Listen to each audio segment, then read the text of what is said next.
got nothing against your friends. I like your friends. Well, things have obviously changed for us. Welcome, everybody. Another episode of What the Flick, your destination for this. What more do you need? Christy Lemire, Associated Press, Ebert Presents at the Movies, Matt Atchity, Editor-in-Chief, Rotten Tomatoes. I have to help Charles finish his movie. Be good for you to spend some time with kids who don't run around with cameras and monster makeup.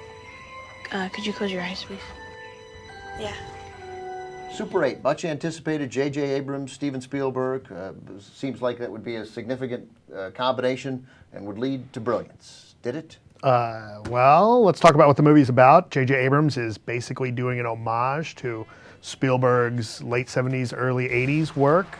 It's a group of kids that are shooting their own movie on Super 8. That's the title. They're out shooting at a train station. There's a horrific train wreck. And something is involved in that train wreck. I don't want to tell you too much because I don't want to give away what the movie is. An eastbound freighter derailed. What the cargo was on that freighter, we don't know. I can't tell anyone. I know. I understand you have concerns about our cargo. Colonel, there isn't anything else that I should know, is there? I can assure you the answer is no. We've gotten calls from people who found local dogs, but the calls coming in aren't local. Lucy! It's like they all just ran away.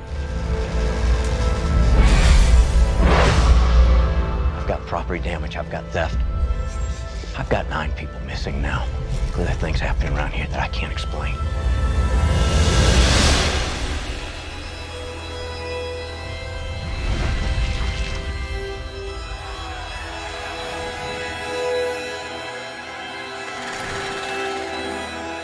We have to find this thing. I don't feel good about this. Go! I saw it. No one believes me. I believe you.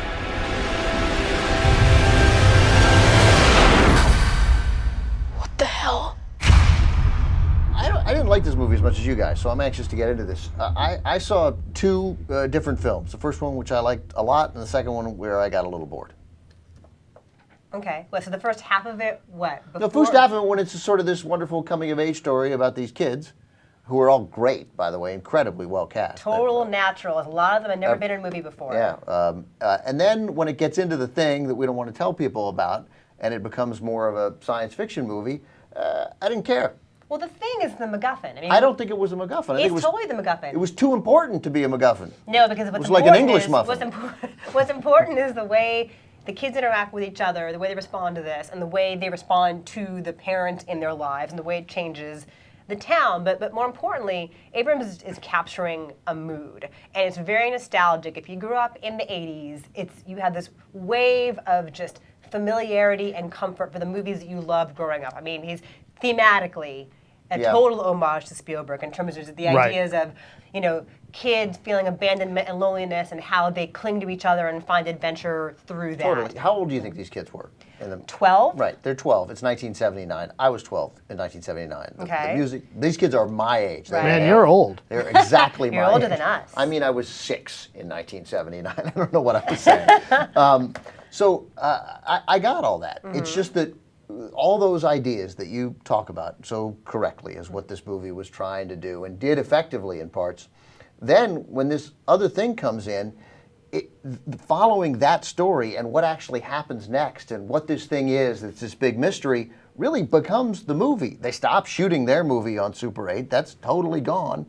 And I didn't care about that part. I cared about how they were interacting, but what this thing is and what it's going to do, and that became really important. And I thought that wasn't interesting. I kind of see where you're coming from. That in kind of in that towards the end of the second act, like it does get a little bit too much like the standard horror movie tropes. Yeah. I do get that. I didn't mind it though because I was involved with the characters enough, and I felt like that wasn't overwhelming. And I felt that the payoff was, at the climax of the film, the payoff, there's an emotional speech that the kid gives, that the lead boy gives, that my jaw dropped. That when he says something that that was a measure of the things that he had learned over the course of that film that it was heart-stopping.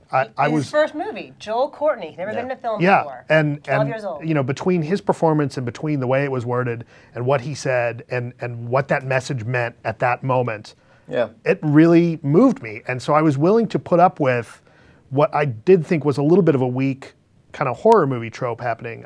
I was okay with it. It wasn't so much that it was weak. It was that it was distracting significantly, I thought, from what I think you guys wanted the movie to be about. I really thought that it diminished it. See, I don't think that I didn't even think it was that weak. I just thought, why am I worrying about this? I don't care. See, I don't think it was any worse than, you know, and it's hard to look back at this with fresh eyes, but I don't think it's any worse than what happens in, say, Close Encounters.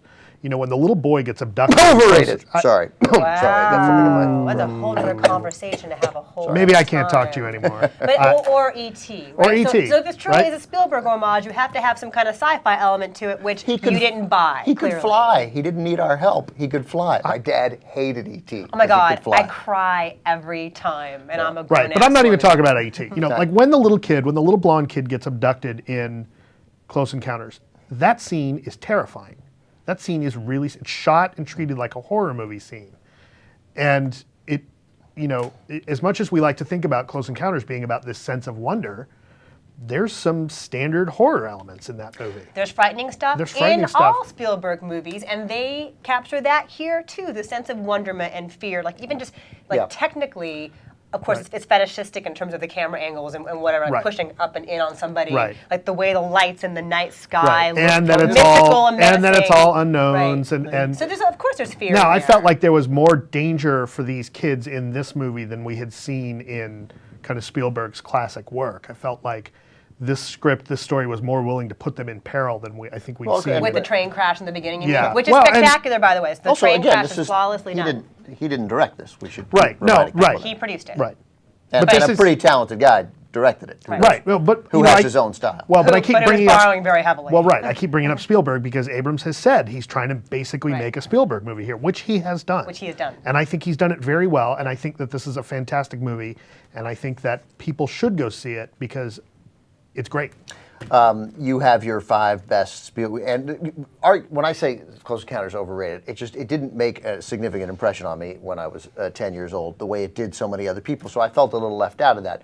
Arguing about like sort of lesser Spielberg movies to me is a little like sort of conversations about which Bruce Springsteen songs aren't as good as the other ones. Like I get it, they're all good. It's a fun conversation, and you doing your top 5 list of the best Spielberg movies. My list this week, which is like the most daunting task ever, is to pick the 5 best Spielberg movies. And again, we were talking about this earlier. Like, what do you leave out? I am probably going to end up leaving out Saving Private Ryan. Seriously, I know. Bye. It's been really fun. Thanks for playing. No, but it's really hard. Like, what do you leave out? Do you leave out Schindler's List? Don't Do you leave out E.T.? Saving Private Ryan. Maybe you have to make it 6.